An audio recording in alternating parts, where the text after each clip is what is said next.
Hi all welcome to plate and taste. இன்றைக்கி நம்மளோட சேனலில் வேர்ல்ட் ஃபேமஸ் கேஎஃப்சி சிக்கன் தான் ட்ரை பண்ணியிருக்கோம். ரொம்பவே டேஸ்ட்டாக எக்ஸாக்ட் கேஎஃப்சி சிக்கன் மாதிரியே அவுட்டர் லேயர்லாம் நல்ல கிறிஸ்பியாக உள்ளே ரொம்ப சாஃப்டாக ரொம்பவே நல்லா இருந்தது. எக்ஸாக்டாக அதே ஃப்ளேவர், டேஸ்ட், அரோமா, டெக்ஸ்டர் எல்லாமே. இது இப்போ எப்படி பண்ணுறதுன்னு பார்த்துக்கலாமா? First பிரைனிங் process. அதுக்கு ஒரு பவுலில் 1 லிட்டர் அளவுக்கு தண்ணி, கொஞ்சம் உப்பு, பெப்பர், ப்ரௌன் சுகர், அப்புறம் பே லீவ்ஸ், அந்த பிரிஞ்சி எல்லாம் சொல்லுவோம்ல அது, இதெல்லாம் போட்டு நல்லா மிக்ஸ் பண்ணிவிட்டு சிக்கன் கட்டிங் நீங்கள் கடையிலே முன்னாடியே கேட்டு வாங்கிடுங்க. கேஎஃப்சிக்கு இந்த மாதிரி டெண்டர் கட்டும் பண்ணிக்கலாம், இல்லை பாப்கார்ன் மெத்தடு, இல்லாட்டி நம்ம சிக்கன் லாலிபாப் அந்த லெக் பீஸ் மாதிரி கட் பண்ணி வாங்கிக்கோங்க. இந்த பிரைனிங் ப்ராசஸ் எதுக்காக பண்ணுறோன்னா, சிக்கன் இது ரொம்ப சாஃப்டாகவும் ஜூஸியாகவும் இருக்கும். இது மினிமம் ஒரு 4 hours நம்ம ரெஃப்ரிஜரேட்டில் வச்சிடணும். மேக்ஸிமம் நம்ம ஹோல் நைட் விட்டால் கூட பிரச்சனை கிடையாது, ரொம்ப சாஃப்டாக இருக்கும். அடுத்து நம்ம இது 4 hours கழித்து இது பண்ணுற ப்ராசஸ். மைதா 2 கப், அதே கப்பில் 2 கப் அளவு காய்ச்சாத பால். நான் எல்லாமே டிஸ்கிரிப்ஷனில் உங்களுக்கு மெஷர்மெண்ட்டோடு கொடுத்துட்றேன். அடுத்து அஜினோமோட்டோ 1/2 ஸ்பூன். நமக்கு அஜினோமோட்டோ யூஸ் பண்ணால் தான் எக்ஸாக்டாக அந்த ஃப்ளேவர் கிடைக்கும். ஸோ என்றைக்காவது ஒரு நாள் தானே சாப்பிட்றோம், ஸோ அதனால் நீங்கள் ஆட் பண்ணிக்கோங்க. அடுத்து chilli powder 1 spoon, baking powder, salt எல்லாம் போட்டு நல்லா பீட்டர் வச்சு பீட் பண்ணிக்கோங்க. நம்ம கிராம்ஸ் கணக்கோடு நான் டிஸ்கிரிப்ஷனில் கொடுத்துட்றேன், செக் பண்ணிக்கோங்க. இந்த ப்ராசஸ் அந்த 4 hours கழித்து ஃப்ரிட்ஜில் இருந்து எடுக்கிறதுக்கு முன்னாடி இந்த ப்ராசஸ் பண்ணி வச்சாச்சு. இப்போ ஃப்ரிட்ஜில் இருந்து எடுத்தாச்சு. இப்போ இந்த சிக்கன் ரொம்பவே சாஃப்டாக இருக்கும். பார்த்து ஹேண்டில் பண்ணுங்கள். கொஞ்சம் நீங்கள் ஃபோர்ஸாக போட்டு இது பண்ணால் கூட அது ரெண்டாக பிஞ்சிடும். இப்போ அந்த சிக்கனை ஒன்றா எடுத்து போட்டு இதில் போட்டு நல்லா டிப் பண்ணி நல்லா மிக்ஸ் பண்ணி வச்சுடுங்க.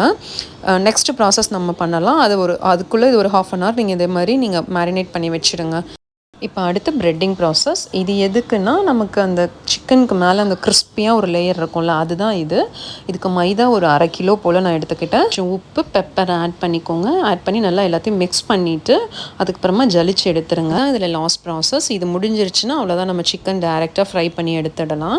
ஃபுல்லாக ஜலிச்சு எடுத்து வச்சுக்கோங்க. இதுக்கு கோல்டு வாட்டர் தேவைப்படும். ஸோ மார்னிங்கே ஒரு 2 லிட்டர் போல் நம்ம ஃப்ரிட்ஜில் வாட்டர் பாட்டில் போட்டு வச்சுக்கோங்க. சிக்கன் இதில் டிப் பண்ணிவிட்டு தான் நம்ம இந்த ப்ரெட்டிங் பண்ணணும். ஸ்டார்ட் பண்ணலாமா? எப்படி பண்ணுறதுன்னு பார்க்கலாமா? நம்ம சிக்கன் மேரினேட் பண்ணி வச்சுருந்த சிக்கன் எடுத்து நம்ம லாஸ்ட்டாக போட்டு வச்சுருந்த மாவை ஜலிச்சு வச்சுக்கிட்டோம்ல, அந்த மாவில் போட்டு நல்லா கொஞ்சம் மெதுவாக இது ஆட் பண்ணி எடுத்துட்டு அந்த சில் வாட்டரில் டிப் பண்ணிவிடுங்க. டிப் பண்ணிவிட்டு எடுத்து தண்ணி அந்த மாதிரி லைட்டாக வடிச்சிட்டு திரும்ப அந்த மாவில் போட்டு நல்லா மிக்ஸ் பண்ணி விடுங்க. இந்த மாதிரி எத்தனை கோட்டிங் போடுறோமோ அத்தனை லேயர் மேலே நமக்கு அந்த கிறிஸ்பியாக வரும். நம்ம இன்றைக்கி 3 லேயர் போடுறோம். இந்த மாதிரி எடுத்துகிட்டு லைட்டாக உதருங்க. அதுலேயே உங்களுக்கு அந்த லேயர் நல்லா தெரியுதுல. இப்போ நெக்ஸ்ட் டைம் 3rd கோட்டிங்காக திரும்ப தண்ணியில் அதே மாதிரி போட்டுட்டு லைட்டாக தண்ணி வடிச்சிட்டு திரும்ப அதே மாதிரி மாவில் போட்டு நல்லா பரட்டி எடுங்க. ரொம்ப ஃபோர்ஸாக ரொம்ப அழுத்தி பரட்டிட வேண்டாம். சிக்கனில் படாத மாதிரி நல்லா அந்த மாதிரி மாவு தான் நம்ம கையில் நிறைய படணும், அந்த மாதிரி பரட்டி எடுங்க. இப்போ உங்களுக்கு அந்த டெக்ஸ்டர் தெரியும் கேஎஃப்சி ஸ்டைலில். அவ்வளோதான். இதே மாதிரி எல்லா சிக்கனையும் இந்த மாதிரி டிப் பண்ணி எடுத்து வச்சுடுங்க. இந்த ப்ரெட்டிங் பண்ணும்போது எண்ணெய் அடுப்பில் காய வச்சுடுங்க. நம்ம சிக்கனை போடும்போது எண்ணெய் நல்லா சூடாக இருக்கும். உங்களுக்கு போட்டோன்னே இந்த பபிள்ஸ் வரதுலே தெரியுது, எண்ணெய் நல்லா சூடாக இருக்குது. போட்டுட்டு ஒரு 2 minutes போல் மீடியமில் வச்சுடுங்க.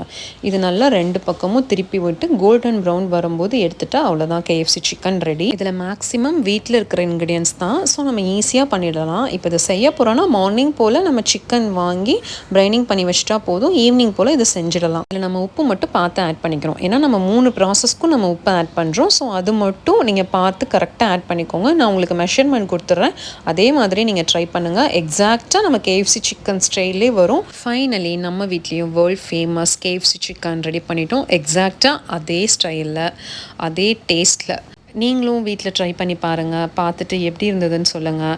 பசங்களுக்கு கடையில் கேஎஃப்சி வாங்கி கொடுக்குறத விட நம்மளே வீட்டில் செஞ்சு கொடுக்கலாம். இது நார்மலாக குழந்தைங்களுக்கு செஞ்சனால காரம் இல்லாமல் ஸ்பைசஸ் எதுவும் ரொம்ப ஆட் பண்ணல. உங்களுக்கு இன்னும் கொஞ்சம் நல்லா மசாலா வேணும், காரமாக வேணும்னா அதுக்கேற்ற மாதிரி நீங்கள் பெப்பரும் அந்த சில்லி பவுடர் ஆட் பண்ணால் அதுக்கேற்ற மாதிரி இன்னும் கொஞ்சம் ஸ்பைஸியாக நல்லாயிருக்கும். நெக்ஸ்ட்டு என்ன ரெசிபி வேணும்னு சொல்லி கமெண்ட் பண்ணுங்கள். நெக்ஸ்ட்டு ஒரு இன்ட்ரெஸ்டிங்கான வீடியோவில் பார்க்கலாம். லைக் பண்ணுங்கள், ஷேர் பண்ணுங்கள், மறக்காமல் சப்ஸ்கிரைப் பண்ணுங்கள். தேங்க்யூ ஃபார் வாட்சிங். பாய் பாய்.